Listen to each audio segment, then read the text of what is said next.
నమస్తే. ఎన్నో ఆధ్యాత్మిక కార్యక్రమాలు నిరంతరం మన ఛానల్‌లో కొనసాగుతూ ఉంటాయి. మీ నుంచి కూడా చాలా మంచి స్పందన లభిస్తూ ఉంది. అందులో భాగంగా ధర్మ సందేహాల రూపంలో చాలా విషయాల్ని మనకి వివరించటానికి ఈరోజు మనతో పాటు ఉన్నారు. మనందరికీ సుపరిచితులు, ప్రముఖ జ్యోతిష్య, వాస్తు పండితులు బ్రహ్మశ్రీ డాక్టర్ నాయకంటి మల్లికార్జున శర్మ గారు. కొన్ని ధర్మ సందేహాల రూపంలో అడిగే ప్రయత్నం చేస్తాను. వీడియోస్ ఎక్కడా స్కిప్ చేయకండి. ఏవైనా డౌట్స్ ఉంటే కామెంట్ బాక్స్‌లో తెలియచేయండి.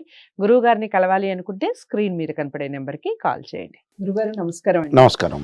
గురువుగారు, మరో ధర్మ సందేహం ఏమిటంటే మామూలుగా ఆషాఢ మాసంలో ముహూర్తాలే ఉండవంటారు కదా! పెళ్ళిళ్ళు అవునమ్మా. జరగవు అంటూ అవునమ్మా. ఉంటారు. మరి అనంత అంబానీ ఎలా మ్యారేజ్ ఎలా జరిగిందంటారు? చాలా మంది ఈ డౌట్‌ని రేజ్ చేస్తూ ఉన్నారు. అసలు ఆషాఢ మాసంలో పెళ్లి ఎలా చేసుకున్నారు అని. మీరేం చెప్తారు? దీనికేమన్నా సొల్యూషన్ అనేది ఉందా? ముహూర్త మార్తాండలో గాని, ఉత్తర కాలామృతం గాని, దక్షిణ కాలామృతం గాని, ముహూర్త దర్పణం గాని, ముహూర్త శాస్త్రానికి సంబంధించిన గ్రంథాలు చాలా ఉన్నాయి. అయితే చాలామంది కూడా ఏమిటంటే కొన్ని కొన్ని మాసాల్లో వైశాఖ మాసమని, జ్యేష్ఠ మాసమని, కార్తీక మాసమని, ఆశ్వీజ మాసమని, చైత్ర మాసమని కొన్ని మాసాల్లో చేయటం అనేది మనకి శాస్త్రంలో చెప్పబడింది. అయితే ఇక్కడ కొన్ని మాసాలుంటాయి, కొన్ని తిథులుంటాయి, కొన్ని నక్షత్రాలుంటాయి, కొన్ని లగ్నాల్లో చేయాలని, కొన్ని నక్షత్రాల్లో చేయాలని కూడా వివాహం అనేది ముహూర్తం అనేది శుభముహూర్తము. భార్యాభర్తలిద్దరు కూడా సఖ్యతగా ఉండి లాంగ్ రన్‌లో ట్రావెల్ చేయటానికి అవకాశం అనేది ఉంటుంది. మంచి సంతానం కలగటానికి కూడా అవకాశం ఉంటుంది. హ్మ్. ఏదైనా భార్యాభర్తలు అంటే ఒక అమ్మాయి, అబ్బాయికి పెళ్లి చేసుకోవటానికి కారణం ఏందంటే సంతానమే. హ్మ్. అంటే సంతానం సంపద్ప్రదం అన్నారు. అంటే సంతానం కలగాలంటే ఏందంటే వాళ్ళిద్దరూ కూడా వివాహం చేసుకోవాలి. సంతానం ద్వారానే తల్లిదండ్రుల యొక్క పరిపూర్ణమైన ఫలం లభించే అవకాశం ఖచ్చితంగా ఉంటుంది. ఎందుకంటే శరీరంలోంచి ఆనందదాత హృదయంలోంచి కదులుతేనే సంతానం కలుగుతుంది అని అర్థం. ఆ సంతానాన్ని చూసే తల్లిదండ్రుల యొక్క ఆయు ప్రమాణం పెరుగుతుందని శాస్త్రంలో చెప్పబడింది. హ్మ్. అయితే ఇక్కడ చాలామంది కూడా మనం చైత్రమాసం చేస్తుంటారు వివాహం, వైశాఖము, జ్యేష్ఠ మాసము, అలానే జ్యేష్ఠ మాసం తర్వాత శ్రావణ మాసంలో చేస్తుంటారు, అలానే ఆశ్వీజ మాసం, కార్తీక మాసాల్లో, అలానే మాఘ మాసంలో, పాల్గొన మాసంలో, మార్గశిర మాసాల్లో వివాహాలు చేస్తుంటారు. హ్మ్. అయితే ఇక్కడ వివాహాలు చేయని మాసం ఏంటి? భాద్రపద మాసంలో చేయరు, హ్మ్. అలానే ఆషాఢ మాసంలో చేయరు. అవును. దాని తర్వాత శూన్య మాసాలు ఏవైతే ఉంటాయో గురుమౌఢ్యాలు, శుక్రమౌఢ్యాలు ఇలాంటి మాసాల్లో చేయరు. హ్మ్. అలానే పుష్యమాసంలో కూడా చేయరు. హ్మ్. అంటే ఇవన్నీ మాసాల్లో చేసినప్పుడు మరి ఇక్కడ మరి ముహూర్త శాస్త్రంలో ఏం చెప్పబడింది? మరి అంబానీ గారు ఆషాఢ మాసంలో చేయటానికి కారణం ఏంటి? అంటే నార్త్ ఇండియా వాళ్ళకి, సౌత్ ఇండియా వాళ్ళకి కొన్ని పద్ధతులుంటాయి. హ్మ్. మనం ఒక్కొక్క వ్యక్తులు కూడా ఒక్కొక్క పంచాంగ ప్రకారంగా ఒక్కొక్క రకంగా ఉంటుంది. హ్మ్. అన్నీ కూడా సూర్య సిద్ధాంతాన్ని అనుసరించి ఉన్న పంచాంగాలు. అంటే సూర్య సిద్ధాంతాన్ని అనుసరించే ద్వారానే దృక్ సిద్ధాంతం ఏర్పడింది. సూర్య సిద్ధాంతాన్ని అనుసరించే పూర్వ సిద్ధాంతం ఏర్పడింది. అయితే ఇక్కడ చాంద్రమానమని, సౌరమానమని 2 రకాలుగా ఉంటాయి. మనం చాంద్రమానం, హ్మ్. వాళ్ళొచ్చే సౌరమానం. అంటే సూర్యుడిని అనుసరించి వాళ్ళు వివాహాలు చేస్తుంటారు. అందువల్లే మనకి ఇక్కడ ఏదైతే మనకు అమావాస్య అయిపోతుందో అంటే రవిచంద్రుల యొక్క కలయిక అనేది కోయిన్సైడ్ అవుతుంటుంది. హ్మ్. అంటే ఒకే స్ట్రెయిట్ లైన్ మీదకొస్తే అమావాస్య ఏర్పడుతుందని. హ్మ్. అలానే సూర్యుడు, చంద్రుడు యొక్క మధ్య దూరం అనేది 12 డిగ్రీలు ఉంటే పాడ్యమని, హ్మ్. 24 డిగ్రీలు ఉంటే మరి విధి అని, 36 డిగ్రీలు ఉంటే తది అని, హ్మ్. ఇలాగ 48 డిగ్రీలు ఉంటే చవితి అని ఇలా చెప్పబడింది. అలానే 180 డిగ్రీలు ఉంటే పౌర్ణమి అంటారు.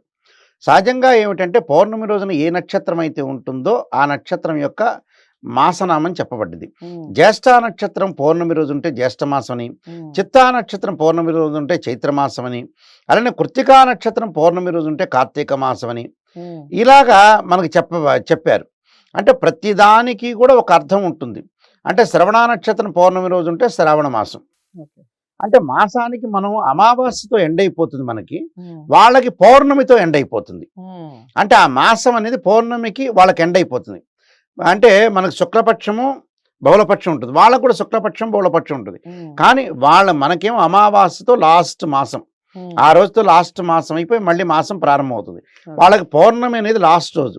హ్మ్. అక్కడి నుంచి మళ్ళీ వాళ్ళకి మాసం ప్రారంభమవుతుంది. హ్మ్. అయితే ఈ ప్రాంతీయ విభేదాలన్నీ కొన్నున్నాయి. హ్మ్. అయితే నిజంగా ఆషాఢ మాసంలో నార్త్ ఇండియా వాళ్ళైనా, సౌత్ ఇండియా వాళ్ళైనా చెయ్యొచ్చా అంటే చెయ్యొచ్చు. హ్మ్. దీనికి సంబంధించిన విషయాల్లో కూడా చాలామందికి కూడా ఏం తెలియదంటే చైత్ర మాసంలో కొన్ని రోజులు చెయ్యరు. హ్మ్. దాని పద్ధతి ఏందంటే శ్రీరామనవమి కాకముందు సీతారాముల యొక్క కళ్యాణం కాకముందు మనం వివాహాలు చేసుకోకూడదని అని నార్త్ ఇండియాలో కానీ సౌత్ ఇండియాలో కానీ ఉంది. అంటే దక్షిణ భారతదేశంలో కానీ ఉత్తర భారతదేశంలో కూడా ఉంది ఇది. ఉమ్, అంటే శ్రీరామనవమి తర్వాతనే మనం కళ్యాణం చేసుకోవాలి అనేది ఒక శాస్త్రంలో చెప్పబడింది. ఓకే. అయితే ఇక్కడ అన్ని భారతదేశం మొత్తం కూడా అలానే ఉంది. ఉమ్, ప్రతి స్టేట్లో కూడా ఆచరించే వాళ్ళు మనకి ఆంధ్రప్రదేశ్లో కానీ తెలంగాణలో కానీ ఎక్కువగా మనకి ఆంధ్రప్రదేశ్ తెలంగాణ ఎక్కువ ప్రయారిటీ ఇస్తారు శ్రీరామనవమి గురించి. ఉమ్, దానికంటే ముందు వివాహాలు చేసుకోవటం అనేది మనకి తెలుగు వాళ్ళకి మటు కొంత సాంప్రదాయం కాదు. తెలుగు వాళ్ళందరూ కూడా ఆ సీతారాముల యొక్క కళ్యాణం తర్వాతనే వివాహం చేసుకోవడం అనేది మనకి ఎక్కువగా సాంప్రదాయం తెలుగు వారికి. ఉమ్, ఉమ్, అయితే దీనిలో ముఖ్యంగా చైత్ర మాసంలో కొన్ని రోజులు చేయకూడదు. అలానే ఇక్కడ ఆషాఢ మాసంలో కూడా కొన్ని రోజులు చేయకూడదని కొంతమంది అపోహలు అయితే ఉన్నాయి. ఉమ్, అంటే సూర్య భగవానుడి యొక్క అనుసరణను బట్టి ఉంటుంది. సూర్యుడు ఒక్కొక్క రాశి నుంచి మరొక రాశికి వెళ్ళటానికి 30 రోజులు పడుతుంది. అంటే మేష రాశిలో 30 రోజులు ఉంటాడు. తర్వాత మళ్ళీ తర్వాత వృషభ రాశిలో 30 రోజులు ఉంటాడు. తర్వాత వృషభ రాశి నుంచి మిథున రాశిలో 30 రోజులు ఉంటాడు. ఉమ్, అంటే ఒక్కొక్క రాశిలో 30 రోజుల పాటు ఉంటాడు. ఓకే. ఉంటే ఇక్కడ ముఖ్యంగా మిథున ఆషాఢం అంటారు. ఉమ్, ఉమ్, మిథున ఆషాఢం అంటే ఏంటంటే ఆషాఢ మాసంలో సూర్య భగవానుడు మిథున రాశిలో ఉంటే వివాహం చేయొచ్చు ఉమ్, అని శాస్త్రం చెప్పారు. అంటే ఆషాఢ మాసంలో ఇక్కడ రవి ఏం చేస్తాడంటే రవి కొన్ని రోజులు మిథున రాశిలో ఉంటాడు, కర్కాటక రాశిలో ఉంటాడు. ఉమ్, కర్కాటక రాశిలో ఉన్నప్పుడు ఆషాఢ మాసంలో వివాహం చేయకూడదు. ఉమ్, మిథున ఆషాఢం అంటాడు. అంటే మిథున రాశిలో సూర్య భగవానుడు ఉన్నప్పుడు వివాహం చేయొచ్చని శాస్త్రం చెప్పబడింది. ఓకే. అలానే మీన చైత్రం అంటారు. ఉమ్, అంటే మీనరాశిలో ఎప్పుడైతే సూర్య భగవానుడు ఉంటాడో అప్పుడు చెయ్యొచ్చు అని కూడా చెప్పిన పుస్తకాలు ఉన్నాయి. ఉమ్, అలానే మళ్ళీ మేషరాశికి వస్తే చేయకూడదని కూడా కొన్ని వాదనలు ఉన్నాయి. అయితే ఇక్కడ మెయిన్ ముఖ్యంగా మన కమ్ టు ద పాయింట్ ఆషాఢ మాసానికి వస్తే మిథున ఆషాఢం, మిథున ఆషాఢంలో చేయొచ్చు. సూర్యభగవానుడు ఎప్పుడైతే మిథున రాశిలో వస్తాడో ఉమ్, అక్కడ ఆ మిథున రాశి మిత్రక్షేత్రం. అక్కడ ఓకే. మిత్రక్షేత్రం అంటే ఏంటంటే మిత్ర రాశి, క్షేత్రం కూడా కాదు మిత్ర రాశి. ఉమ్, అంటే అది బుధక్షేత్రము. ఆ బుధక్షేత్రంలో మిత్రుడైన బుధుడితోటి ఆ క్షేత్రంలో ఉండటం వల్ల ఆషాఢ మాసంలో సూర్య భగవానుడు మిథున రాశిలో ఉండంగా చెయ్యొచ్చు. ఓకే. కర్కాటక రాశిలో రాగానే చేయకూడదు. ఓకే. అందువల్ల వాళ్ళు కూడా ఆలోచన చేసింటారు. వాళ్ళు కూడా పెద్దవాళ్ళని సంప్రదిస్తారు. ప్రముఖ జ్యోతిష్యులను సంప్రదించి అంత తేలిక చేసిన వాళ్ళు కాదు. మిథున ఆషాఢంలో చేయొచ్చనే మనకి శాస్త్రంలో చెప్పబడిందమ్మా. ఓకే.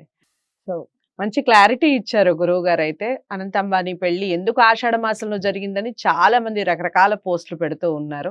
డబ్బు ఉండంగానే అన్ని చేసేసుకోవచ్చా అని ఇలా రకరకాల సందర్భాల్లో మాట్లాడుతూ ఉన్నారు. ఈ మిథున ఆషాఢం అనేది ఎక్కడ ఎవరు మాట్లాడిన సందర్భం మనమైతే చూడలేదు. నిజానికి ఈ వీడియో అందరికీ షేర్ చేయండి. చాలా మంది ఇలా మాట్లాడుకునే వాళ్ళందరికీ ఒక సొల్యూషన్ దొరికినట్టు అవుతుంది. ఇంకా డౌట్స్ ఏమన్నా ఉన్నా లేదా ఇంకా ఇలాంటి విషయాల గురించి మీరు అడగాలి అనుకున్నా కామెంట్ బాక్స్లో తెలియచేయండి. ఏ క్వశ్చన్స్ అయినా కూడా, లేదా గురువు గారినే కలవాలి అనుకుంటే జ్యోతిష్యానికి సంబంధించి వాస్తుకు సంబంధించి స్క్రీన్ మీద కనపడే నెంబర్కి కాల్ చేయండి. వీడియోని లైక్ చేసి షేర్ చేయండి. ఛానల్ని సబ్స్క్రైబ్ చేసుకోండి. నమస్తే.